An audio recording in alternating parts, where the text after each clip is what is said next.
Samantala, sinabi ni Senador De La Rosa na na-high blood siya sa pahayag ni Laguna Representative Dan Fernandez. O, eto na.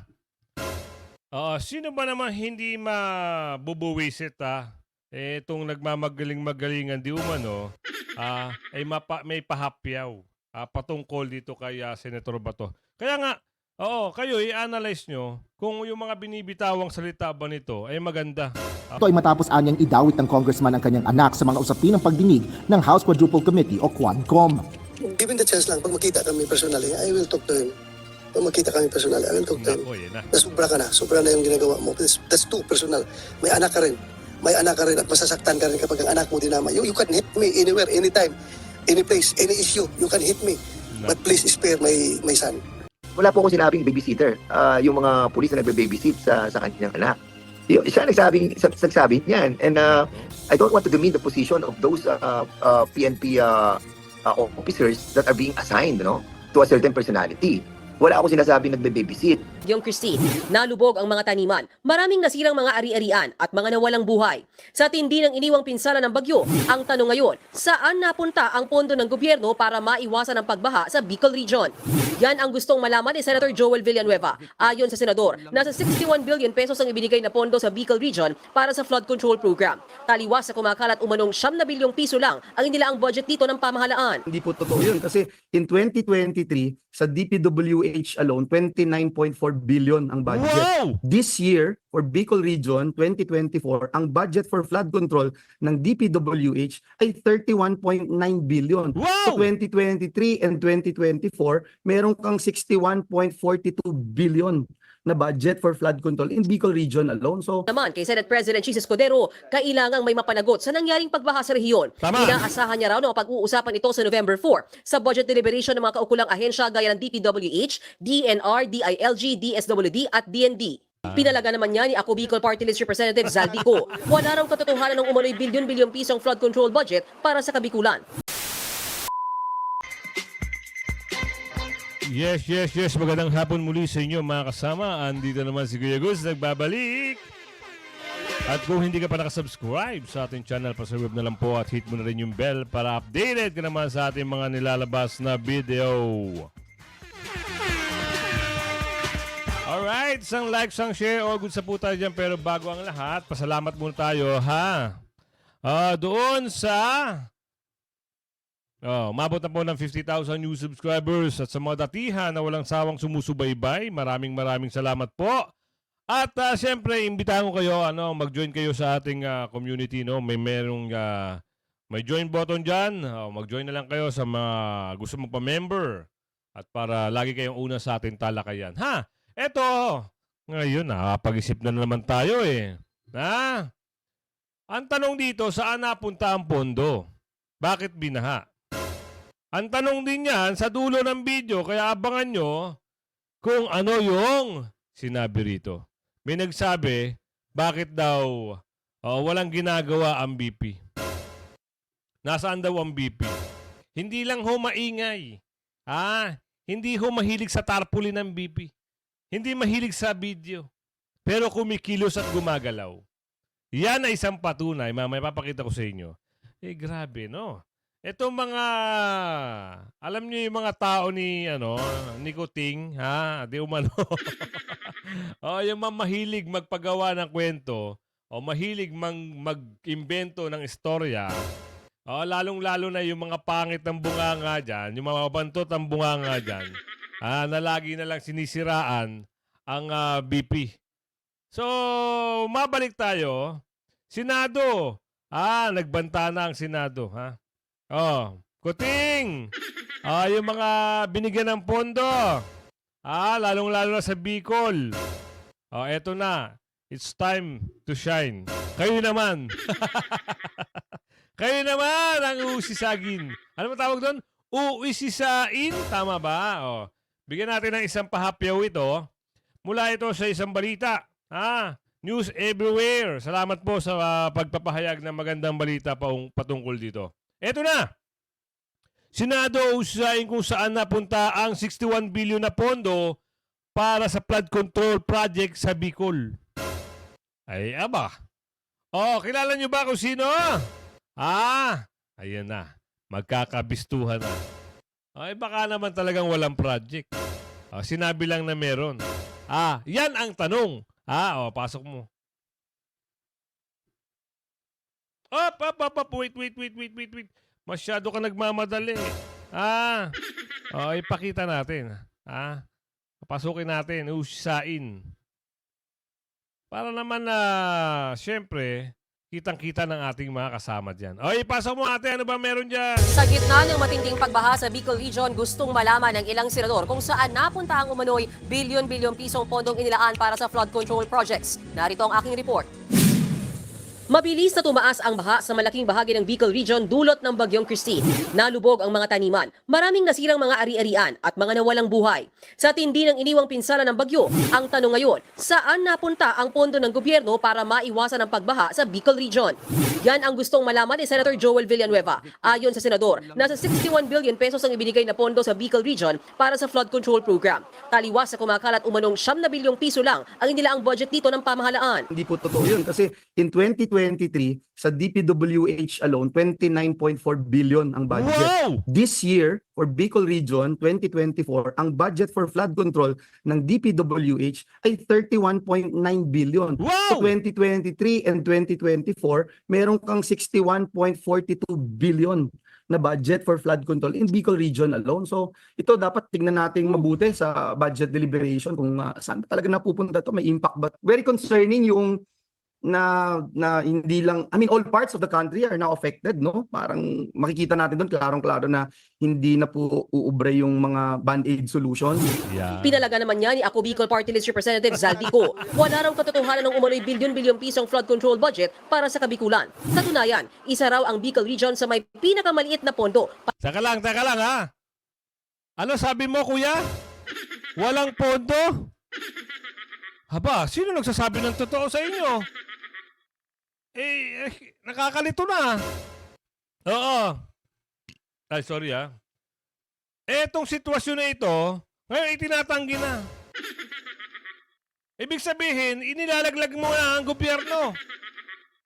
Ang tanong, yan ang tanong dito. Di ba? Kung ikaw ay pinabubulaanan mo na walang flood control budget, sino nagnakaw? Ang tanong. Di umano. Saan napunta? Kami ho ay nagtataka. Ibang klaseng usapin na ito. Pag yan ay napatunayan, na merong budget yan, naku, yari ka, kuya. Oo, taong bayan ang maniningil. No? Pag ito naman, ay napatunayan naman, sa budget, na ikaw ay nabigyan ng pondo, ay yari ka pa rin. Oo, ang mga taong bayan pa rin ang maniningil yan. Hindi mo alam kung saan ka lalagay ngayon. Sino kaya ang ilalaglag dito? Yan ang katanungan ng ating mga komentarista rito. Mga nagko-comment. Tuloy natin. Para sa National Roads at Flood Control Projects. Prioridad daw ngayon ng Kongreso sa ilalim ni House Speaker Martin Romualdez na matiyak na konektado ang flood control initiative sa water management system ng National Irrigation Administration o NIA. Ayon naman kay Senate President Chis Escudero, kailangang may mapanagot sa nangyaring pagbaha sa rehiyon. Tama. Inaasahan niya raw na pag-uusapan ito sa November 4 sa budget deliberation ng mga kaukulang ahensya gaya ng DPWH, DNR, DILG, DSWD at DND. Yari ka ngayon. Yari ka ngayon. So, ito na yung sinasabi, no? Lalabas at lalabas ang katotohanan. Tinanggi nung isa na wala ho raw budget. Narinig nyo? Di ba? Narinig nyo sa video. Gusto nyo i-play pa natin ulit para naman makita nyo na sinabi rito. Ayon yan sa balita. I-play natin para masabi ko naman sa inyo na ito ay balita talaga. Okay. Play natin para sigurado tayo. Sige. Yung mga band-aid solutions. Pinalaga naman niya ni Ako Bicol Party List Representative Zaldico. Wala raw katotohanan ng umano'y bilyon-bilyong pisong flood control budget para sa Kabikulan. Narinig nyo? Wala ho daw budget. Wow, bakit sinasabi doon sa mga bali-balita na merong ganong kalaki? Umabot ng 61 billion. Ano ang katotohanan? Kaya nga, dapat ito yung pinagtutuunan ng pansin ng gobyerno, no? Pagdating sa mga investigasyon. Hindi yung investigasyon ng Kamara na pinagtatakpan o parang diversionary tactic para yung mga baho nila di umano sa pangwawaldas umano o di umano pangwawaldas sa puno ng bayan ay mapagtagpan ito mga kung sino nasa kamera. O ngayon, alam na ng taong bayan, nilaglag na kung sino man dapat ilaglag. Aminin. Huwag kayong pahuhuli. Kaya nga sabi ko sa inyo, i-like nyo lagi yung video eh. Eto na, nagkakahulihan na. Ano pa meron dito? Anong sabi? Di ba?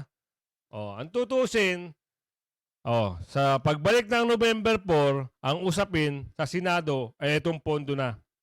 Sana lang magdire-diretso. Hindi katulad ng ginagawa na lang hearing dyan sa Kamara patungkol dito sa issue ng war on drugs. Ang ganda-ganda na nagawa ng war on drugs. Meron pang balita. Alam nyo kung ano? Ito hong si... Anong pangalan nito? Yung taga Laguna?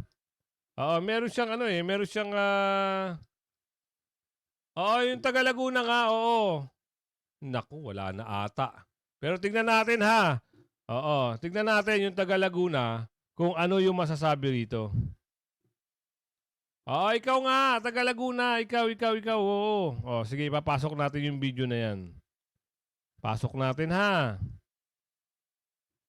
Sabi dito, Senator De La Rosa bala kumprontahin. Kumprontahin ha. Sino? Sino ko kumprontahin niya? Ang magiting at magilas. Nagigilas-gilasan lang. Sa kamera, kung di si... kayo na ho magpangalan dito, taga Laguna ito. Mahilig itong magbasa sa Google. Kapag may narinig, mahilig din itong magbida-bidahan. Yan! Kilala nyo na. Kung kilala nyo, i-type nyo sa comment section. Ipasok mo yun. Senator Bato. I am also offering myself as a resource person. Hindi ako nandun as a member of the panel lang. They can ask me, they can interrogate me, they can interpellate me anytime they want. Harapin ni Senador Ronald Bato del Rosa ang mga katanungan na maaaring idirekta sa kanya ng mga kapwa mambabatas sa isasagawang pagdinig ng Senado sa War on Drugs campaign sa susunod na linggo. Sinabi ni Senador De La Rosa na hindi sasama ang loob niya kung tatanungin siya ng mga kasamahan niya sa mataas na kapulungan ng Kongreso. No. I won't feel offended. Because kaya nga tayo nagpasalamat na magkakaroon ng parallel committee hearing para to ferret out the truth. I will not be offended. I'm sure na bakit ako ma-offend. Tanong dapat lang, itanong-tanong sa akin yan para makabigyan ko ng clarification. Lahat-lahat ng mga doubts nila. Kumpiyansa rin si Senador Bato de la Rosa na kasama niyang dadalo sa Senate hearing si dating Pangulong Rodrigo Duterte na kilalang mahigpit na kaalyado ng dating Philippine National Police Chief. Pisikal rin anyang dadalo ang dating Pangulo at hindi sa pamamagitan ng video o virtual presence. Tinanong ko lang siya kung he's willing to attend the Senate hearing. Sabi niya, attend ako. Kahit sino mag-preside dyan. Ngunit sa text message ni Senador Aquilino Coco Pimentel III, chairperson ng Senate Blue Ribbon Subcommittee na mangunguna sa pagdinig, may pag-aalinlangan na anya sa pagdalo ni dating Pangulong Duterte at maiging maghintay na lang sa araw mismo ng pagdinig. Samantala, sinabi ni Senador De La Rosa na na-high blood siya sa pahayag ni Laguna Representative Dan Fernandez. Eto na. Sino ba naman hindi mabubuwisit itong nagmamagaling-magalingan di umano ay may pahapyaw patungkol dito kay Senator Bato. Kaya nga, kayo i-analyze nyo kung yung mga binibitawang salita ba nito ay maganda pakinggan o maganda sa pandinig ng tao. Yan ang tanong na ating kababayan na si Merlita. Bakit ba lagi yung mga yan, dyan pag nag-iimbestiga daw, pag hindi nila gusto yung sagot, gusto na i-contempt o cite in contempt. Bakit? Yan ang tanong dito. Meron pa nagsabi rito. Hindi ba sila pwedeng hindi ba sila pwedeng hindi manakot ng resource person? Resource person pa lang yan. Yan ang sabi rito. Hindi po yan makusado. Bakit kailangan nilang sigaw-sigawan? At saka yung pagtatanong daw na hindi maganda. Yan ang sinabi rito. Kaya kayo, kung naniniwala kayo sa mga kung karapat dapat pa ba itong iboto o hindi na, kayo po ay nasa inyong mga kamay, 'di ba? Ang lalo na, 'di ba? Alam natin. Yung mga taga Laguna, alam niyo na. Nasa inyong mga kamay.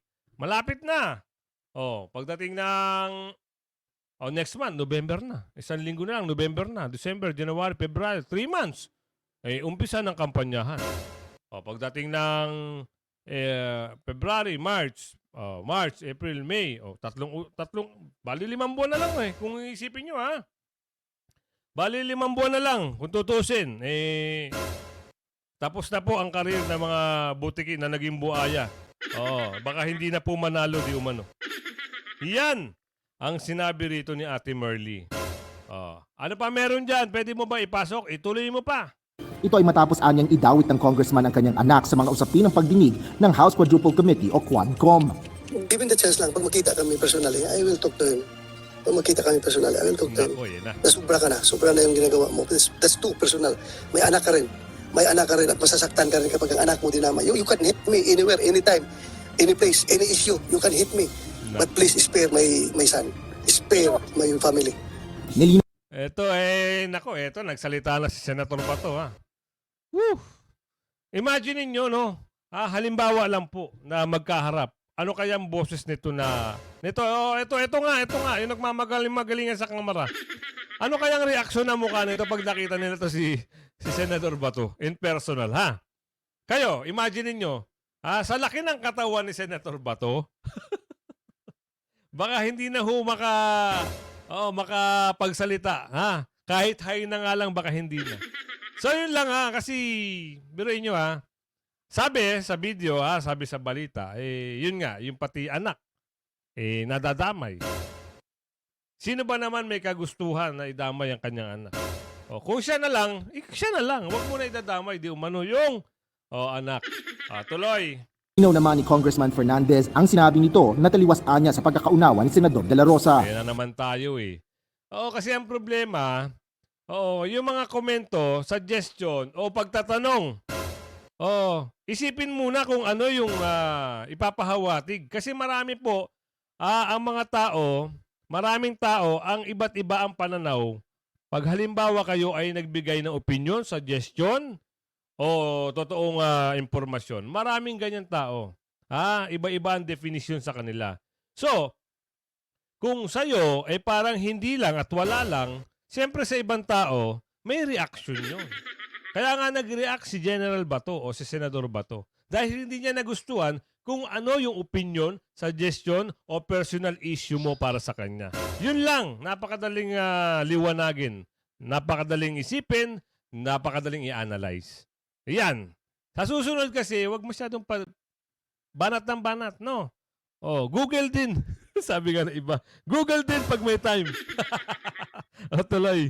Wala po akong sinabing babysitter. Yung mga pulis na nagbe-babysit sa kanyang anak.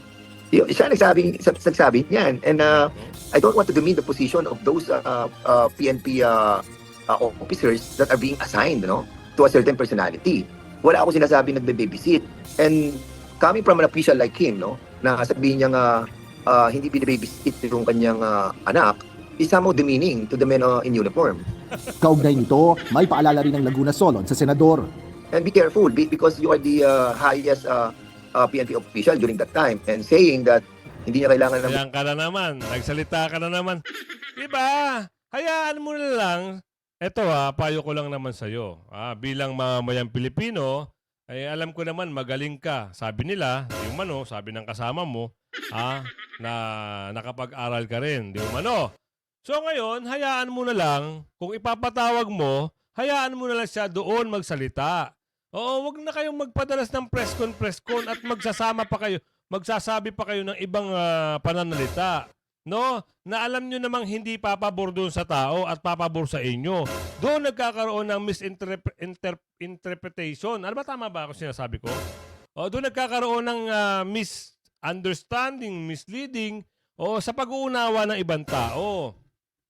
Kaya nga, kung halimbawa, iimbitahan nyo, doon nyo na lang siya imbestigahan. Diba? Problema sa inyo, pag nagpa-press con pa kayo, meron pa kayong dagdag bawas doon mo. Kagaya na ito. Diba? May babysitter na. Siyempre, ang pagkakaunawa ng isang tao, hindi pares ng pag-uunawa mo. Doon kayo nagkakaproblema. Tama ba ako? Sabi ko nga sa iyo, mga kasama, kung tama at naiintindihan nyo yung sinasabi ko, type nyo dyan sa comment section na Kuya Goods, agree kami sa'yo. Ang galing mo magpaliwanag. Di ba? O, tuloy. Babysitter para sa kanyang anak is something that should have not been said. Kasi nga, parang ganun ang turing mo sa mga nagsesecure. O, kita nyo? Di ba? Meron pa siyang pahapyaw eh. Di ba? Hindi maganda yun para sa mga nakikinig. Lalo-lalo na hindi sumaside sa inyo. At naniniwala sila na yung war on drugs pabor ang mas nakakarami. So, sabi dito ni Ate Ninita, o Kuya Goods, pwede ba pakisabi mo dyan, na karamihan, halos, hindi na po naniniwala sa kanila. Ay, bakit? Yan ang tanong. Kasi napapanood daw nila na parang pangaharas di umano ang nakikita nila sa investigasyon. So, yun lang. Nagbasa lang tayo ng comment. O, tuloy. Na mga kapulisan, which I think is inappropriate coming from the highest official of the PNP during that time. Nakatakdang isagawa ang Senate hearing kaugnay ng Jaguar sa Lunes, October 28 sa ganap na alas 10 ng umaga. Mapapanood rin ito ng live mula sa social media channel ng UNTV News and Rest. So, ito mga kasama, naniniwala ba kayo? Kayo po ba ay naniniwala na mga ito ay dapat na rin imbestigahan? At bakit? Patungkol doon sa pondo? Kasi parang nagiging pelikula ngayon, para pagtakpan na lang di umano kung ano yung nangyayaring tunay. Kasi buti na lang ano ba tawag doon? Kalikasan ay nag-fact check, 'di ba? Kung hindi nangyari ito, hindi lalabas ang katotohanan, 'di ba? So 'yun ay isang magandang bagay 'yun para malaman ng taong bayan o mamamayang Pilipino kung ano talaga ang main issue dito. Ang main issue dito, na gusto nilang i-cover up, ito na. Yung pondo di umano, na walang project, nawala ang gold, nawala etc., nawala yung pondo ng PhilHealth. Kung ano po ang pwedeng pag-usapan doon, yun dapat ang iniimbestigahan dyan sa Kamara. Bakit hindi nila maimbestigahan? Ang tanong, bakit? Kasi nga naman, sino ba yung boss nila? Sino ba yung mga kasamahan nila na taga Bicol di umano? Naubos, wala. Nag-deny wala raw pondo na binibigay. Eto na ang chismis. Bakit daw, nasaan daw yung pondo? Yan ang tanong. Ibibigay ko na sa inyo yung video para siya na magpaliwanag. Kilalang personalidad din to para sa atin. Para may kaalaman lang tayo kahit papaano, kahit konti Meron tayong alam at nababalitaan. Okay ba? Okay ba 'yon? Eto na, pasok mo Kuya Ted. Talaga ay ang Pantawid Pamilyang Pilipino Program o 4Ps. Isa itong conditional cash transfer program. Kailangan munang tuparin ng mga benepisyaryo ang mga kondisyon ng gobyerno bago sila makatanggap ng benepisyo.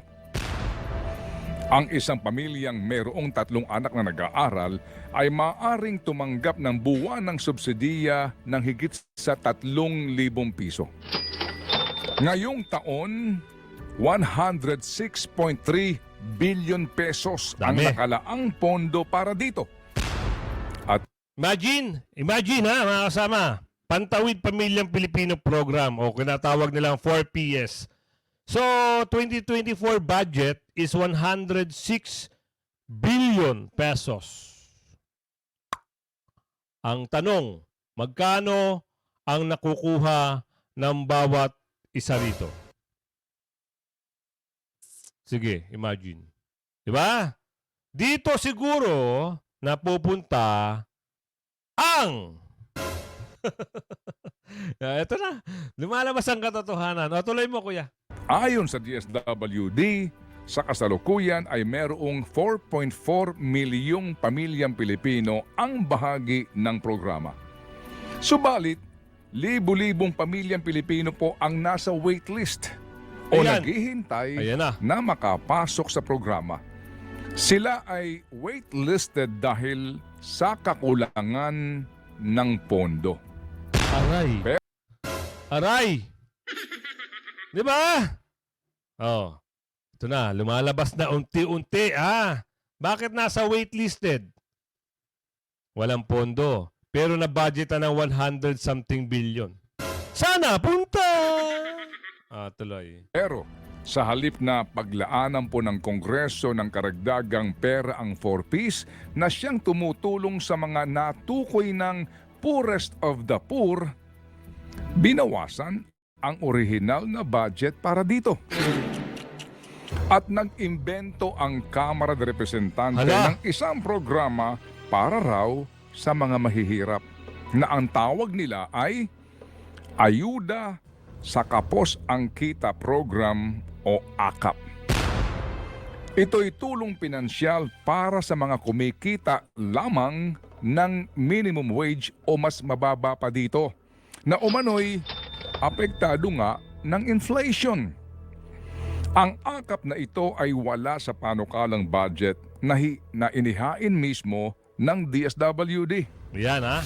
Katunayan, lumabas nga po sa isang hearing ng Senado na inamin mismo ng isang opisyal ng DSWD na ang AKAP ay wala naman talaga sa mga programa ng departamento. Hala. Ito'y lumabas lamang matapos ng maaprubahan ang 2024 General Appropriations Act o pambansang budget. Alam nyo, ito yung mabilis magpukpok dyan. Pang! Wala pang 15 minuto, aprobado kagad dyan. Bakit? Kung sino yung makikinabang, doon. Kung sino yung mga butiki na gusto maging lolong, doon. Nag-aalabasan na. Kaya kayo, kung sino man yung nasa lugar nyo, natatakbo na alam nyo, nakasama dito sa mga butiki na nagiging lulong, sayang lang hong boto nyo. Tuloy mo kuya. 26.7 bilyong piso ang pondong ibinibigay ngayong taon sa programang ito. Magugunita na lumabas sa hearing po ng Senado noong pong buwan ng Pebrero ang aligasyon na ang AKAP ay ginamit umano para sa pangangalap ng pirma para sa nooy binabalak na People's Initiative. Maliban sa AKAP, meron din pong AIX o Assistance to Individuals in Crisis Situation. Ito ay kasama mismo sa panukalang budget ng DSWD. Ngayong taon, 34.3 bilyong piso ang pera ng bayan na nakalaan para dito. Ang AIX ay may tulong pinansyal din para sa mga Pilipinong naharap nga sa problemang pangpinansyal. Mga pangangailangan sa pera gaya ng pamasahe, pang-ospital, pampalibing, pagkain, edukasyon at iba pa. Kung susuriin mo ang mga benepisyong ibinibigay ng AKAP at AIX, halos pare-pareho ang mga ito. So ito isang slide lang to, isang video lang to na masasabi natin yung pondo na para sa taong bayan parang wala rin nangyari, no? Mas malaki pa ata naging pera nila dito.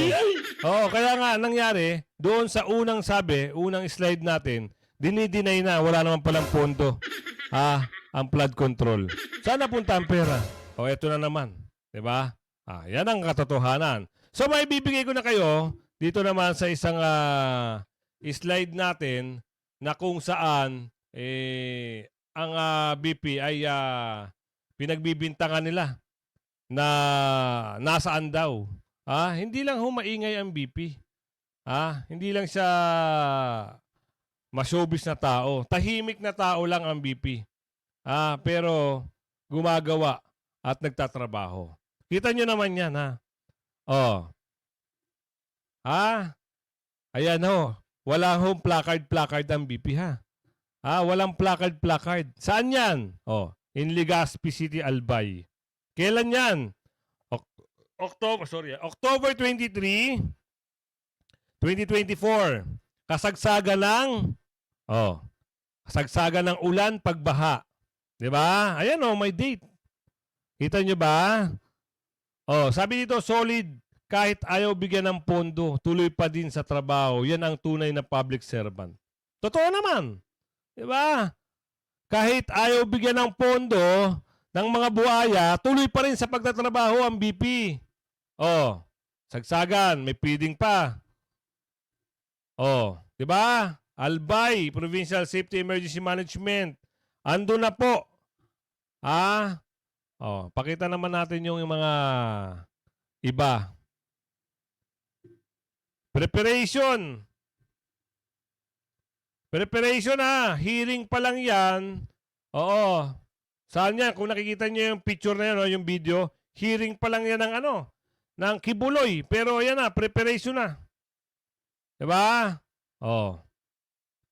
Huwag kayo pala bintang. Huwag masyadong huwag masyadong gawa-gawa ng kwento. Dahil hindi na maniniwala ang taong bayan sa inyo. Di ba? Grabe Yan ang tulong wala hong pangalan ng BP.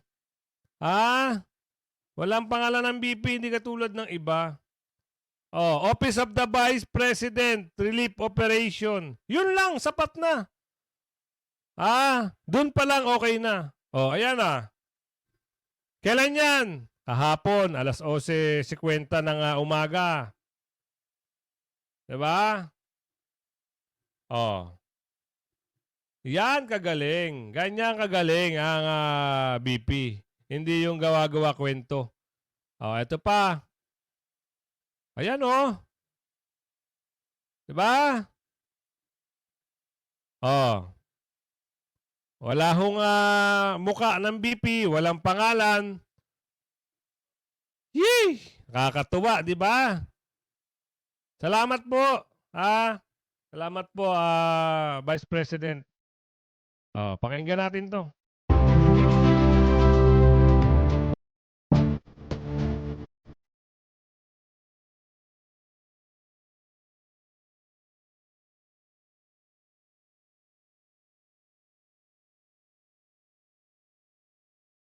Ba? Wala pang ulan yan, nakaprepare na. Diba? Totoo. Diba? Totoo. Wala pang ulan, preparado na.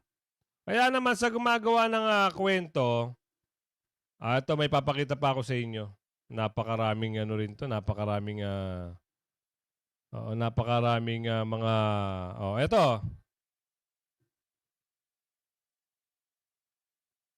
Play.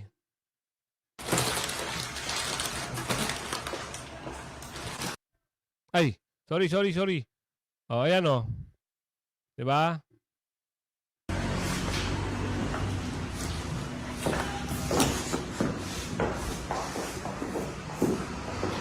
Naka-prepare ka agad.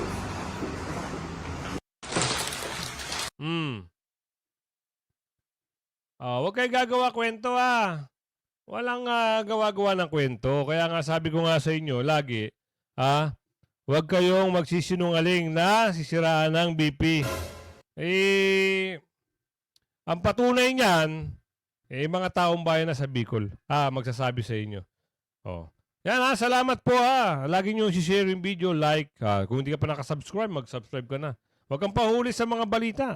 Ito na kaya hanggang bukas Bukas, umaga, meron tayong vlog, meron tayong video. Ayan, salamat po hanggang sa muli. Bye-bye!